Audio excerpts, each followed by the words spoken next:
Hi, everyone. It's June 14th, and I'm here with my lending partner, Tori, who's also part of the Fireman Heroes Discount Program.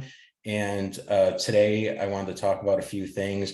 I get a lot of questions from clients and people about the market and when a good time to buy is. I have Tori here going to explain a few things about the mortgage rates and also appreciation. I feel like a lot of the times people want to buy and they hear things from external sources and then they feel that it's not the time to buy for them, and people do not really look into the numbers, which why I like working with Tori, because he gets very precise with things.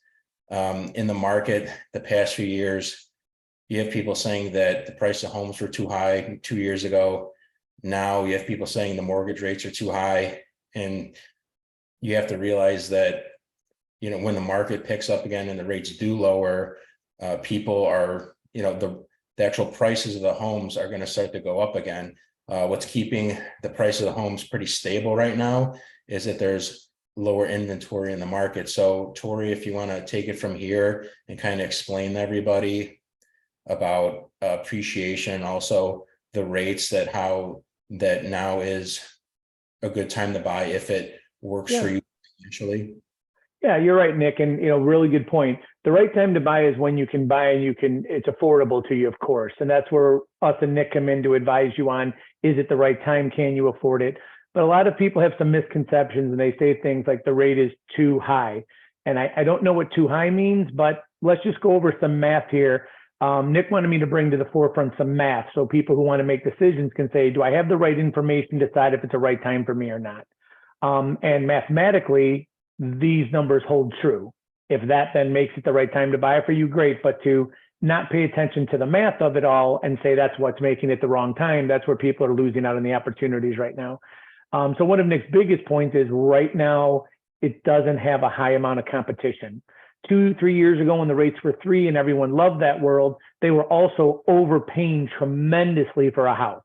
But it didn't matter if they were overpaying, but the rate stays 3 forever, but they overpaid for a house that probably will lose value now. So you don't want to overpay for a house. You just want to buy the house you can buy at the price you can afford.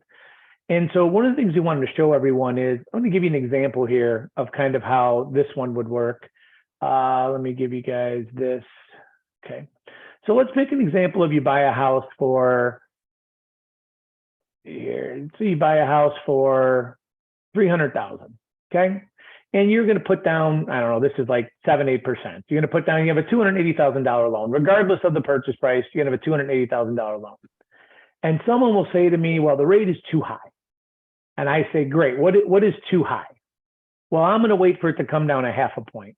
No, it doesn't matter whether it's 10 and they want it to come down to 9.5, or whether it's 3 and they want it to come down for 2.5. But if you're waiting for the rate to come down a half a point, let's do the math on that, what that means. Well, you would save $92 a month, and you would take $1,104 less out of your pocket every year. So everyone says, yes, I don't want to waste this money, 92 bucks a month. I shouldn't waste it. And this is the money it's going to cost me every year. Well, first thing to think about is you also get a tax deduction. So in that tax deduction, you're going to get this money back the following year. Now, you only have to front this for the year, then it comes back. And every year after that, you get it back. Let's say you want the rates to come down a full point, not a half a point. You're going to wait until they're a full point. Let's do the math on that. It's 184 months more out of your pocket, 2,200 more a year. The tax return you're going to get back due to your interest tax deduction is going to be more enough to cover this. So you're getting your money right back. But here's the more important thing. The average home price is currently tabled to go up 3.1% a year. Not 10, not 9, but not 2 and 1. So let's just use a very conservative number, 3%. You buy a house for $300,000, it goes up 3% in a year, you just gained $9,300 in wealth. Even if you take away the $2,200 you paid, because you think that's extra because the rate is too high, and you're not counting the fact that you got all the money back in the tax deduction, still your wealth goes up $7,000. There's no waiting for the rate to be lower or waiting for the houses to come down is not a financially sound strategy. If you can't afford this payment, now there's other things you can do to get the rate down as well. We can have the seller pay the rate down. There are programs with 2-1 buy downs. There's a lot of ways to get this rate closer to where you want if you're looking for about a point difference. But this is the math on that. And in no way does it show that you should wait to buy. Let's go to Nick's second point. Let's say you wait for a year. What's going to happen? The house is going to go up. You're going to pay $9,300 more for the house. And let's say the rate stayed dead even. They didn't go up, they didn't go down, but the house price for sure went up. You're now going to pay $56 more a month for that house every month, times however many years until you can refinance. And you overpaid $10,000 for it. Instead of making this $9,300, you actually now are the person paying that $9,300. So the whole rates are too high and I'm waiting for house values to come low is not a sound financial theory in which when to buy. If when rates were down, there was lines around the block, houses were as high as they ever were, people were overpaying, waiving appraisals, not making a sound decision, all because the rate was so low and they could afford the monthly payment. And that's only happened one time in history. In the history of mortgages, that's only happened one time. That was the anomaly. This is just how people buy normal homes and buy homes and have appreciation and have the tax deduction every year and not throw their money away renting. That doesn't mean that you don't find the payment that suits the person. If this payment doesn't suit the person and we can't get the rate down and this 184 is too much, then this person just has to afford a lesser house.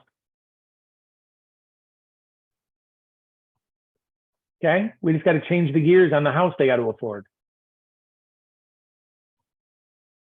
But trust me when I tell you, waiting on the rate and fee is never the mathematical formula. So Nick has it out where if anyone isn't sure, they want to see how this math works compared to when they put their rent in and they pay rent for a full year and flush it down the toilet and have to buy a house more expensive next year, whether the rates go up and down, okay? Even if the rate went down 0.5% next year, but the house value went up, you still are at a break even from when you could have bought this year payment wise. However, you didn't make the $9,300. You're the guy that paid the $9,300. Yeah, Tori, and I think that, you know, like I said, people asking when is the right time to buy. And I think it all comes down to the individual situation.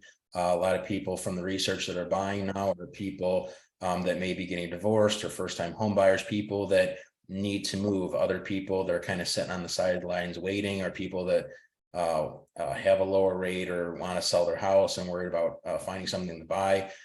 You know, my suggestion would be, obviously, whoever you're working with, you know, I wouldn't completely stop, because when you look at these numbers, they're pretty interesting and staggering from what you've been told. I would believe that it's all a case-by-case situation. Like Tori said, if the numbers don't make sense or it doesn't fit your budget, that's understandable. But you got to realize, if you find a home that says your dream home you really want, well, if that was on the market a year from now, it's going to be more expensive.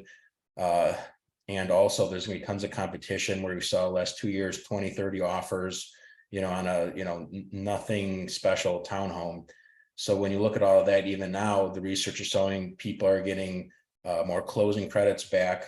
Like we know in the past market, people were not getting any closing costs. People weren't even closing cost credits. People weren't even doing inspections, just waiving inspections, doing really stupid things because they were just so focused on the rate. When you look into purchasing a home, you can't just focus on one little aspect. You have to focus on the broad spectrum of everything and make a, you know, wise, logical decision to move forward. I don't think that just hearsay from people or the news, which most people tend to do with their decision making, to let that affect what you do. So I feel like if you work with a good team, a good realtor, lender that'll give you good advice and, you know, work these numbers out with you, or somebody like Tori, it's gonna, you know, sit here and show you so you could visualize it and see it. I think that'll help you make a better decision. Yeah, and you know, and you get a guy like Nick who's really making sure that this is the right time to buy, and if not, we'll get you ready to buy later. And you know, there are the people that say the rate is, I'll leave you with this, the people that say the rate is too high, That goes for the move up buyer, someone that is in their home right now that has a 3% rate, and they are thinking, well, maybe I'll move to my next home, my move up home, right? I really love my home and my rate's really good. Yes, maybe them because they're paying more for a house and the rate's going up. Maybe it doesn't make sense for that person who already has that deal to move up. Now, again, if it's your first townhouse or your first condo and it's time to get your single family, you don't stay in your condo forever because the rate's good. But the people that the rates are too high, and the people that apply to are the people that are kind of set in a home where they can last forever if they wanted to, and the rate's good. Yes, maybe that small group can say the math really doesn't work for me because I'm going to buy a house that's 100 grand more. It's not going to be any better than the house I have today, and my payment's going to go up. That's a true fact for those people, but very few people fit that box. Most people are first-time home buyers or a move-up buyer, or you have a condo and now you need a bigger home, or you have to downsize the other way. So there are more of you that will fit into this situation and very few of you that will fit into the move-up buy probably isn't the right time right now. And if you guys have any questions, please just, reach out to Nick. He'll be here to help you with anything you need, and his team will be behind him. All right. Thank you, guys. Have a Thanks, good one. everyone. Just let me know.